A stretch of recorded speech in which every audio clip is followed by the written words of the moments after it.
A parte final do capítulo 8. Convida a mãe e a José ao louvor comum.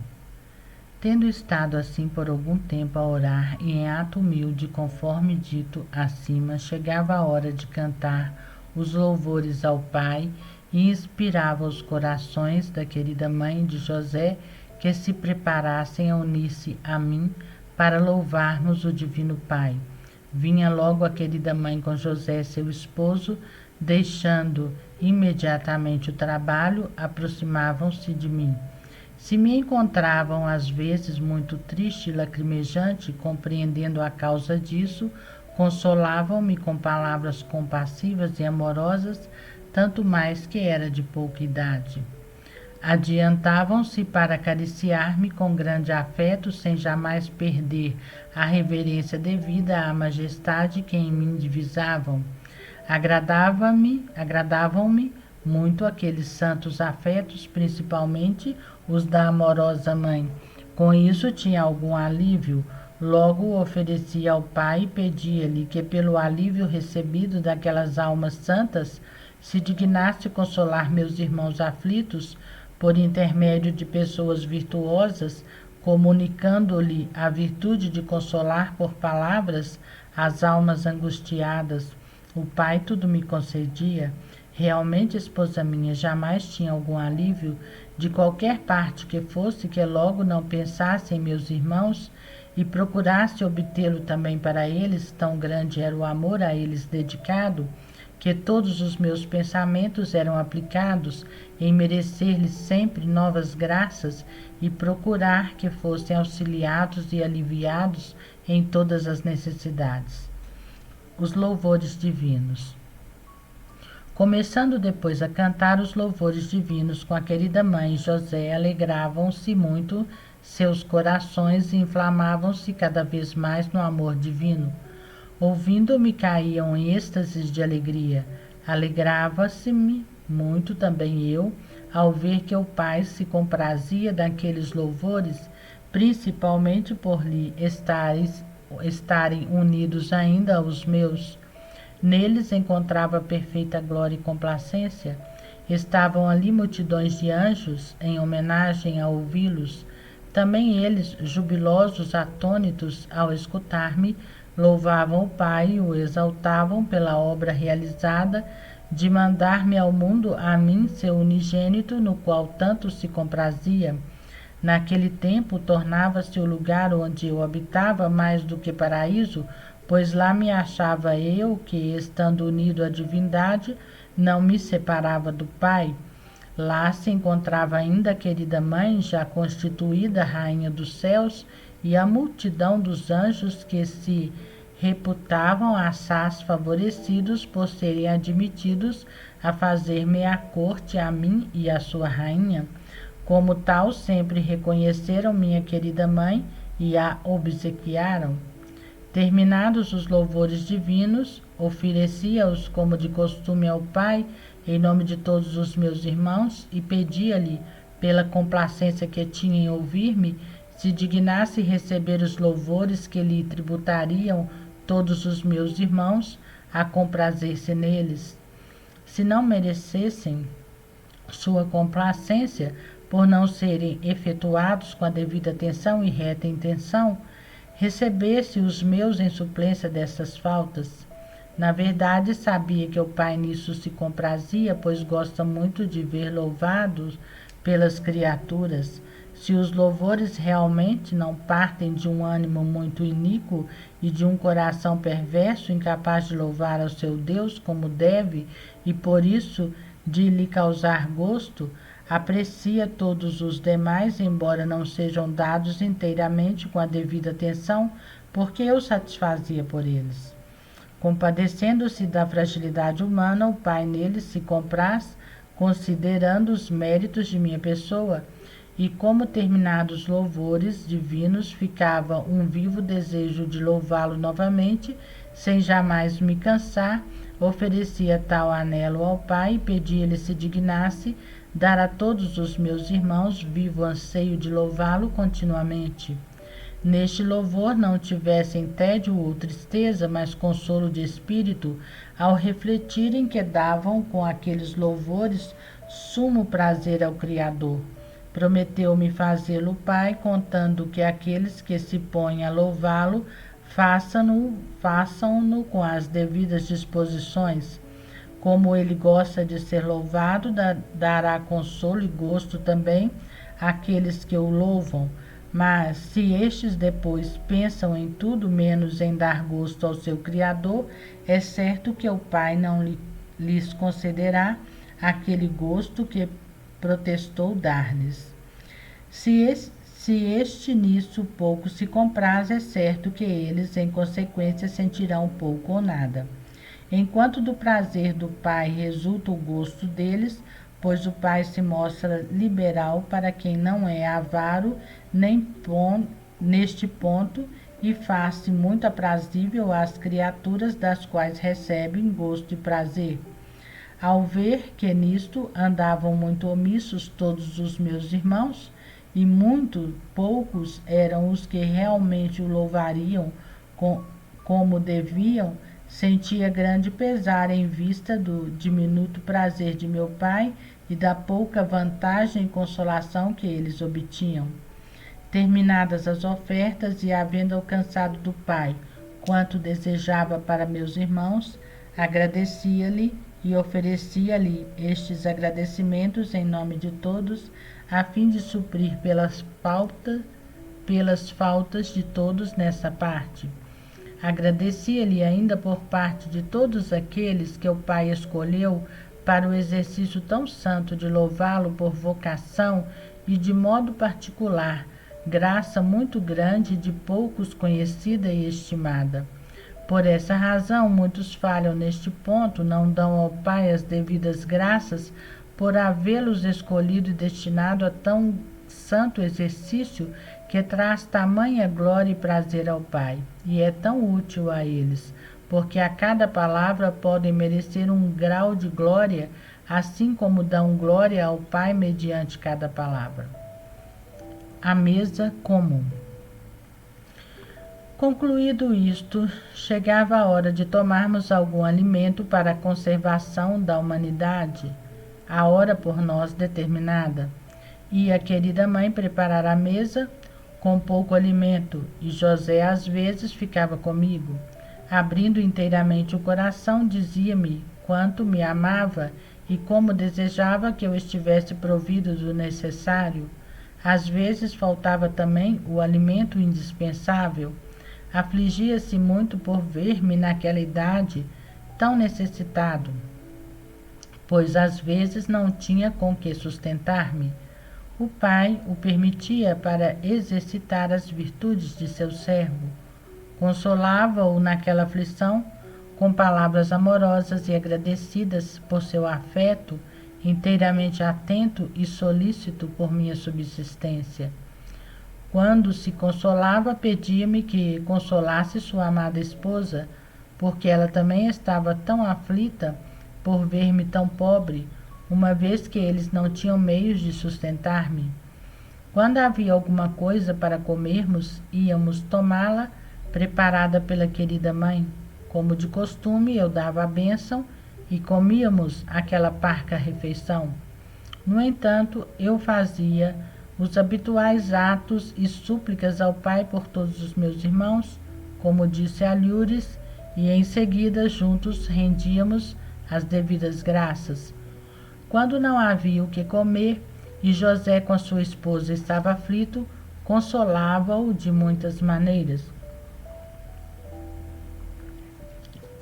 Às vezes fazia com que preparassem a mesa. Dada a bênção, sentados todos os três, nada havia para quebrarmos o jejum. Fazia-lhes então um pequeno discurso sobre a mesa que o Pai tem preparada no céu para aqueles que o servem e amam. Ficavam eles plenamente saciados e com essa refeição consolava-os. Outras vezes mandava pôr a mesa, chamava à parte a querida mãe José, exortando-os a pedirem ao Pai que os provesse do alimento necessário à subsistência. Então o pai mandava comida por mãos angélicas ou nos provia através de alguma criatura, por vezes a esmola de um pão.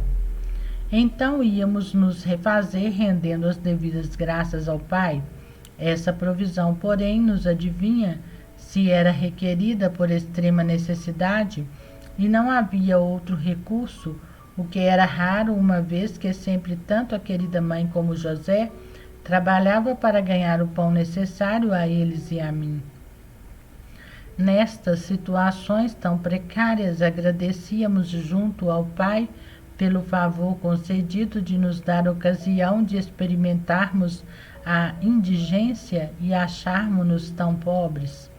Disto muito me regozijava por me ser esta virtude tão cara.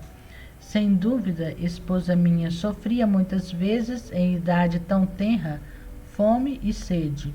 E isto muito me alegrava por ter ocasião de oferecer ao Pai aquele sofrimento que em desconto por meus irmãos e principalmente por aqueles tão desordenados neste ponto que parecem estar no mundo apenas para satisfazer a gula, aplicam-se inteiramente a procurar alimentos requintados e abundantes iguarias.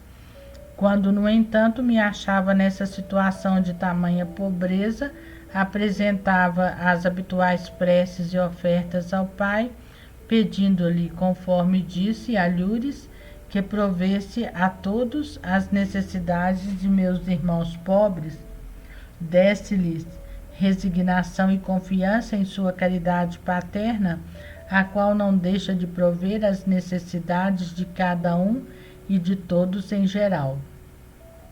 Pedia-lhe muito se dignasse prover de modo particular e mesmo maravilhoso a todos aqueles que, sendo ricos de bens temporais, deles se despojam por seu amor, dão tudo ao próximo carente e retiram-se para levar vida inteiramente pobre, a fim de me imitarem. Ao ver todos estes sofrimentos e conhecer quanto careceriam da providência divina, pedi ao Pai lhes desse grande confiança nele e simultaneamente os provesse do necessário. O Pai, com grande liberalidade, me prometeu e ainda ter cuidado particular deles, sem jamais deixar faltar-lhes o indispensável e enriquecê-los de grande mérito. Se algumas vezes lhes dá motivo de desconfiar, deixando de provê-los imediatamente do necessário, falo porque com isso adquirem maior mérito, permanecendo fortes e constantes na confiança nele, porque se difere jamais deixar de fazer quanto prometeu e cuida particularmente deles. Os meninos e Jesus. Prosseguia no já mencionado modo de viver dia e noite, jamais descuidando por um só momento o exercício contínuo de ofertas e súplicas ao Pai em prol de meus irmãos. Estava, na maioria dos casos, retirado, quase desconhecido de todos, e tratando apenas com a querida mãe José. Não obstante, vinham às vezes os pequeninos de minha idade para estar comigo. Naquela idade, pela inocência que traz consigo, sentiam a alma atraída com violência a mim. Exercia uma atração admirável sobre as almas inocentes que não podiam agir de outro modo senão avizinharem-se de mim. Como o âmbar atrai a palha, assim a minha pureza e inocência de grande peso e valor atraíam a si a inocência das criaturas, quais leves palhas.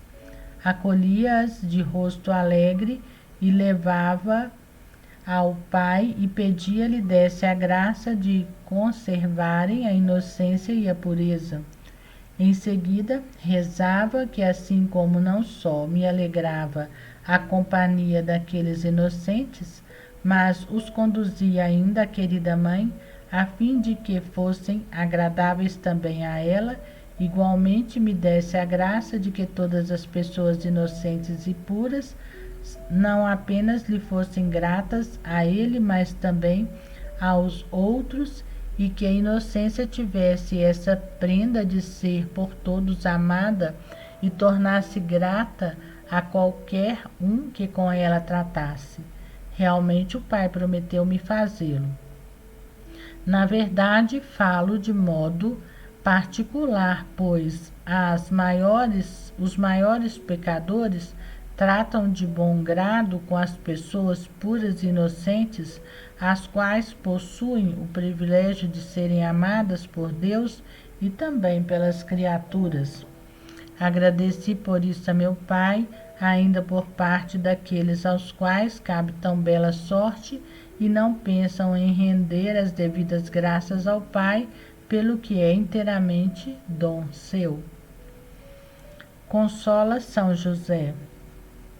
Sendo, pois, eu assim menino de pouca idade, já auxiliava de certo modo a José no trabalho manual, e visto que pela idade tenra não era apto a trabalhar, prestava-lhe serviço e com isso dava-lhe não pequena ajuda no seu mister, mas o maior alívio era fazê-lo fruir de minha companhia.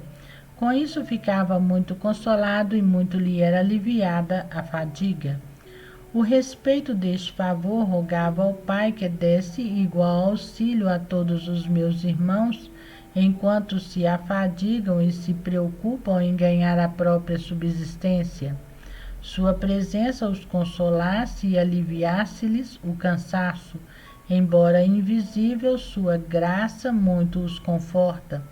O Pai não o omite quando eles não o expulsam de si por uma vida má, porque então, embora Deus esteja presente, eles não experimentam a sua presença, uma vez que são inimigos dele, vivendo mal e conservando em si o pecado.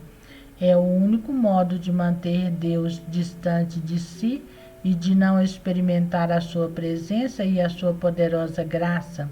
Assim sucede a muitos. Sentia grande pesar por causa deste fato, muito me empenhava por eles junto ao Pai. A primeira cruz, primeiro trabalho de Jesus. Ao começar depois a trabalhar com José, o primeiro trabalho que fiz com as minhas mãos foi uma cruz pequena, sim, mas muito semelhante àquela na qual devia morrer. José, atônito diante deste primeiro trabalho, não ousou perguntar-me o significado, sentindo todavia grande pena no seu íntimo. Queria que ele sofresse aquela tribulação para dar-lhe merecimento, sem explicar-lhe o mistério, a fim de que a dor não o afligisse demais. Ter-lhe-ia tornado insuportável por causa do amor que me dedicava.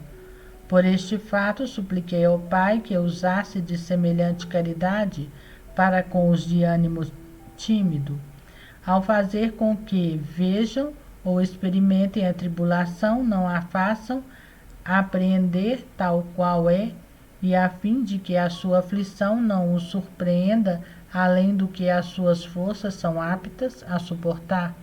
O Pai prometeu-mo, e na verdade não deixa de fazê-lo. Muitos veem e experimentam grandes tribulações e grandes cruzes. Afligem-se, sim, mas não tanto quanto se afligiriam se o Pai não diminuísse certo conhecimento da gravidade e da qualidade de suas tribulações. Com a cruz, vai ao encontro da mãe. Fui procurar a querida mãe com aquela cruz para que àquela vista se renovasse nela o mistério de minha paixão e morte, de que já estava ciente e sempre permanecia-lhe fixo no espírito e no coração, transpassando-a continuamente. Ao primeiro olhar àquela cruz, foi ferida de dor cruel, lembrando-se de repente daquela na qual eu deveria morrer. Fez no auge da dor a oferta ao Pai, não só de mim, mas também de si mesma, prontificando-se também ela a morrer na cruz, se lhe aprovesse. Este sofrimento foi muito agradável ao pai. Estava, porém, imóvel, sem poder articular palavra alguma por causa da dor. Aproximando-me dela, saudei-a e lhe disse: Eis minha mãe, onde terminarei minha vida, depois de haver sofrido inumeráveis penas. Ela, genuflexa, adorou a cruz, beijou-a e abraçou-a com suma resignação, e depois, voltando-se para mim, disse: Ó filho amado, deverei ver-te cravado numa cruz, e esta alma que por ti somente vive e respira, não se libertará dos laços do corpo devido à dor? Ver-te-ei morrer, minha vida, e permanecerei viva sem morrer contigo, meu caro bem. Assim, viva para penar mais e vivendo sofrer as dores mais atrozes, que não são as de uma morte dolorosa. Ia trabalhando a respiração da querida e amorosa mãe, e meu pai a confortou. Ia falhando a respiração da querida e amorosa mãe, e meu pai a confortou, dando-lhe uma coragem tão grande que de bom grado se prontificou a sofrer dores tão acerbas. Tendo-a ainda consolado um pouco, apartei-me dela e retirei-me a um lugar onde não pudesse me ver, para que não se afligisse mais, pois queria pôr-me sobre esta cruz para oferecer-me ao Pai. Naquele instante, contudo, em que estava com ela, ofereci ao Pai a vontade pronta e a resignação da mãe querida, e também a minha, e pedi-lhe desse virtude semelhante a todos os meus irmãos, a fim de que, ao verem quais serão as cruzes e tribulações que o Pai lhes enviará, sejam fortes e animosos diante do sofrer, para imitar-me não só na vida, mas também na morte, e estejam prontos a morrer na cruz enviada por meu Pai. Jesus na cruz. Havendo-me afastado da querida mãe, coloquei a cruz no chão, e genuflexo ao pé dela, beijei-a, e depois deitei-me em cima como se estivesse nela pregado. Assim ofereci-me ao Pai pela primeira vez, sob aquele aspecto, e lhe disse: Eis, Pai amantíssimo, o vosso unigênito por vós tão amado, eis-me pronto a sofrer a morte dolorosa neste lenho. E se vos apraz, estou disposto a morrer agora mesmo. Contemplai-me com amor, uma vez que por amor eu de bom grado aceito essa dolorosa e ignominiosa morte. E, pois, volvei vossos olhares amorosos para meus irmãos, e pelo amor que me dedicais e pela satisfação que de mim recebeis, mostrai-vos aplacado e benigno para com eles. Ó Pai, se quereis mais de mim, estou pronto a sofrer mais. É certo que as fúrias infernais, assim como a raiva judaica, mas não sabiam inventar, porque se existissem no mundo em maior número, mais me seriam infligidas, e eu de boa vontade as sofreria, para dar satisfação a vós, dileto Pai, e pela salvação do gênero humano. Agradou sumamente ao Pai a minha oferta, e olhando-me com amor e complacência, proferiu as palavras seguintes: Tu és o meu filho bem-amado, em ti eu ponho a minha afeição. Os numerosos anjos que me faziam corte adoraram-me naquela posição e com o rosto triste mostravam pesar pelas dores que eu haveria de sofrer. O Pai mostrou-se plenamente satisfeito com a minha oferta e com amor sumo, olhando-me, dizia: Minha justiça fica plenamente satisfeita, enquanto tu, filho amado, satisfizestes inteiramente a minha vontade, e mais, pagando os débitos do gênero humano com satisfação infinita. Pede, portanto, tudo o que quiseres em prol do gênero humano. Estou pronto a consolar-te, realizando abundantemente os teus postulados, e uma vez que fazes tudo o que espero de ti, estou pronto a dar-te tudo o que desejas de mim. Agradeci ao Pai tanto pela complacência como também pelas ofertas que me fez, e logo me prevaleci de sua liberalidade e pedi-lhe que se dignasse dar a todos os meus irmãos graça particular com a qual se sentissem estimulados e procurassem cumprir a vontade divina, por mais que lhes custasse tribulações, a fim de que assim se tornarem dignos de que o Pai lhes conceda o que almejam. Estando satisfeito pelo cumprimento de sua vontade, é indubitável que há de conceder quanto dele esperam para a própria salvação eterna. O Pai prometeu dar a todos a graça mencionada e fez-me ver como muitos disto abusariam e, por não fazerem conta dela, viriam a desprezá-la. Este fato causou-me sumo pesar. Pedi-lhe depois que se alegrasse por aqueles que se mostravam prontos a sofrer qualquer espécie de mal ou pena para cumprir a sua vontade. O Pai mostrou-se nisto muito inclinado à complacência. Tive conhecimento de que efetivamente nisto punha toda a sua complacência. Então, acendeu-se em mim vivo desejo de que todos os meus irmãos fossem nisso quais devem ser, para meu Pai se comprazer neles. Além do prazer do Pai, alegrava-me muito também eu pelo bem que o mencionado aprazimento lhes ocasionaria. Mas ao verificar que meu Pai não se realizava, afligi-me por ver o Pai privado daquele gosto e eles em carência de tão grande bem. Ofereci ao Pai a aflição e suplicava-lhe que por esta oferta não retirasse de meus irmãos aquela graça de que eles ademais não eram dignos por abusarem dela tão estultamente, mas que continuasse a fim de que aumentasse a confusão de quem não quisesse secundá-la e fosse mais glorificada a sua misericórdia e bondade por continuar a dar as graças àqueles que por tantos motivos não se tornam indignos delas. O Pai tudo me prometia, e eu por tudo lhe agradecia e louvava, e exaltava a sua infinita bondade e misericórdia. Consola a mãe. Obtido do Pai quanto ansiava em prol de meus irmãos, fui consolar a querida mãe que se achava em grande angústia por ter me visto retirar-me sozinho com aquela cruz e não ousava vir ter comigo, embora o amor muito a impelisse. Retinha-a, contudo, o respeito à majestade.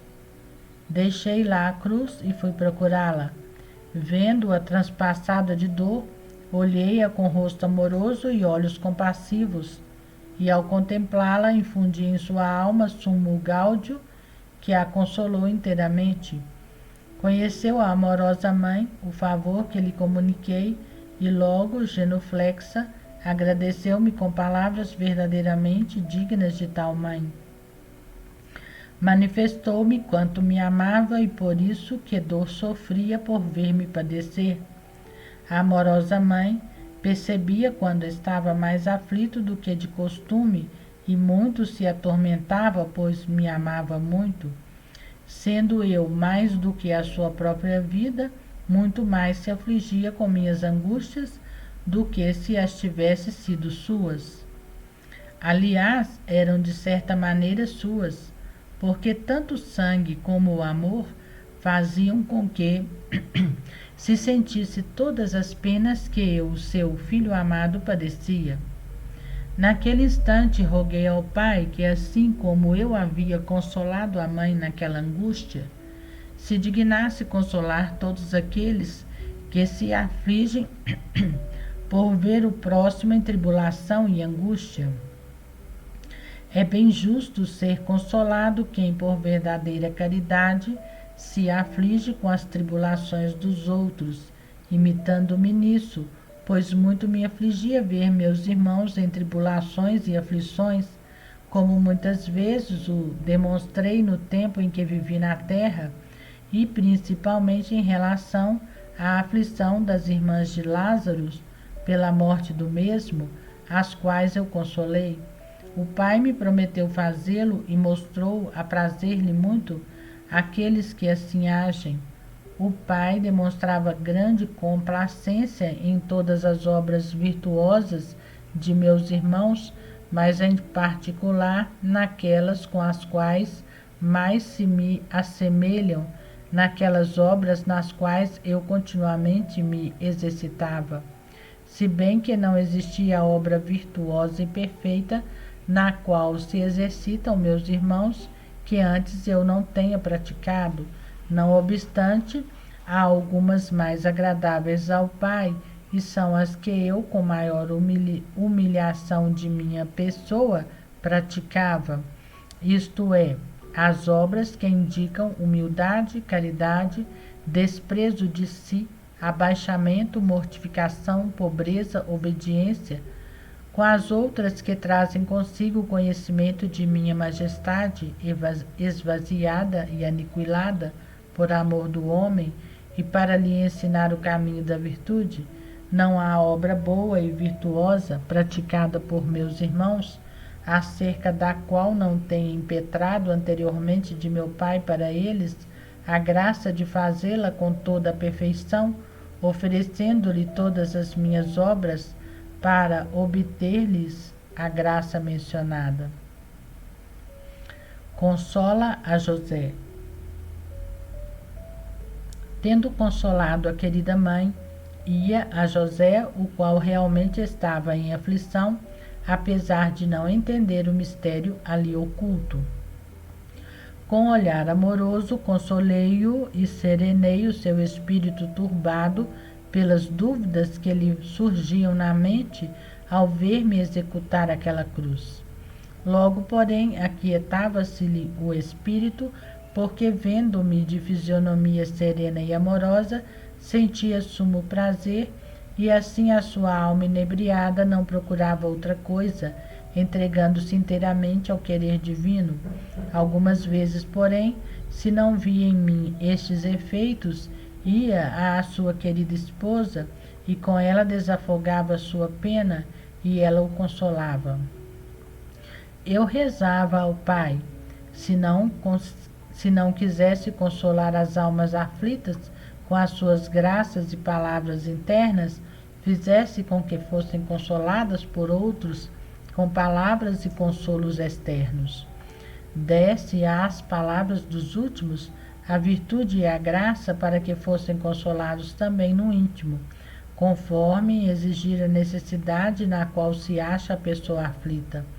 O Pai não o omite, comunicando graça e assistência a todos aqueles que se empenham neste ato de caridade. Vida laboriosa e de zelo. Por mais que pareça a todos que eu, no tempo em que vivia em casa com minha mãe José, não me cansasse muito por não ter tido um exercício de contínua fadiga, não foi assim. Tive uma vida muito dificultosa e sempre que a fatiguei, ora a trabalhar, ora a rezar, ora a cantar os louvores divinos, ora a exercitar-me em obras manuais e de diversas espécies, conforme requerido pelas necessidades, a pobreza em que me achava.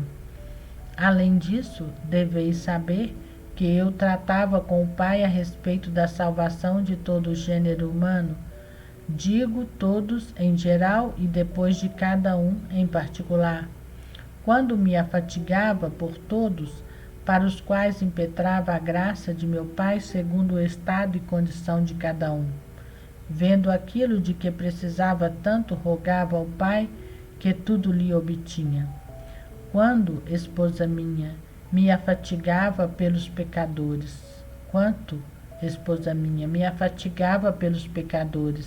como eram inumeráveis, Não tinha tempo de repousar a fim de poder pensar em cada um deles e aplacar o pai irado para que esperasse a penitência e desse-lhes luz e graça.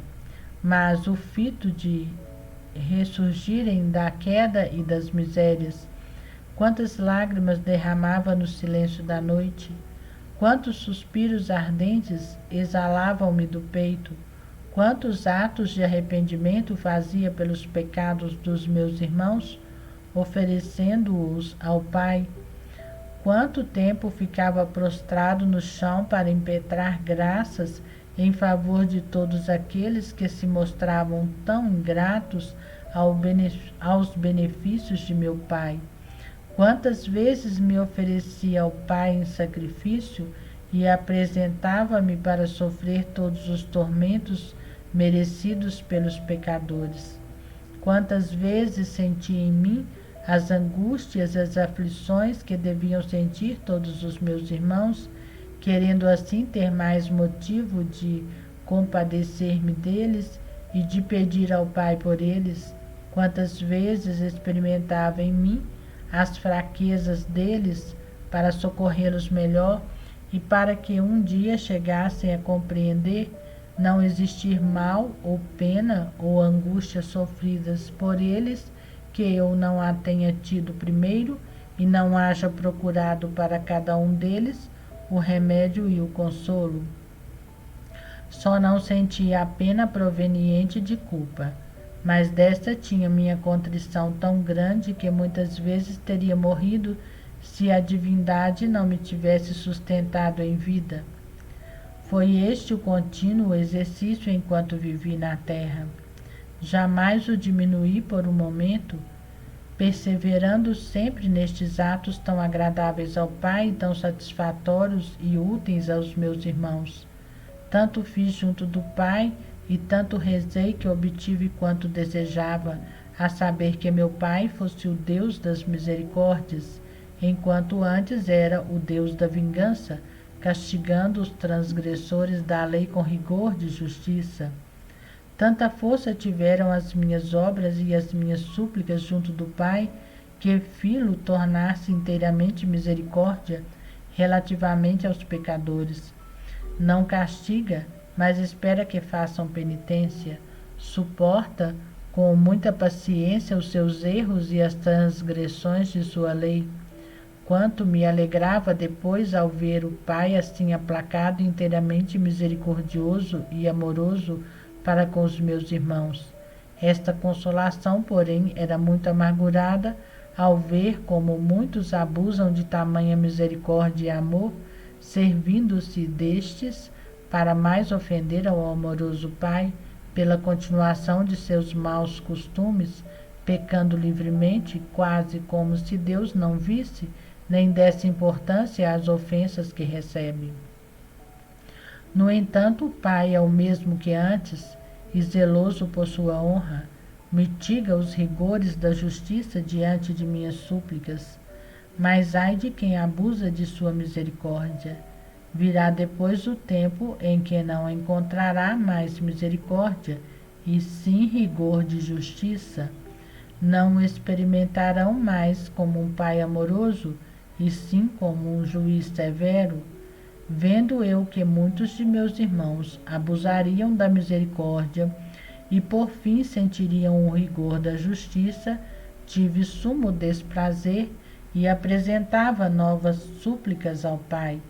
Este fez-me ver a obstinação deles e como eles mesmos queriam experimentar os rigores da justiça por perseverarem no mal, e ainda que, por mais que o Pai faça para salvá-los, nada adianta, pois querem obstinadamente permanecer no pecado. Então eu, todo aflito, ao verificar tal maldade e obstinação, agradeci ao Pai pelas misericórdias que havia empregado para com eles, uma vez que eles neste ponto falham inteiramente.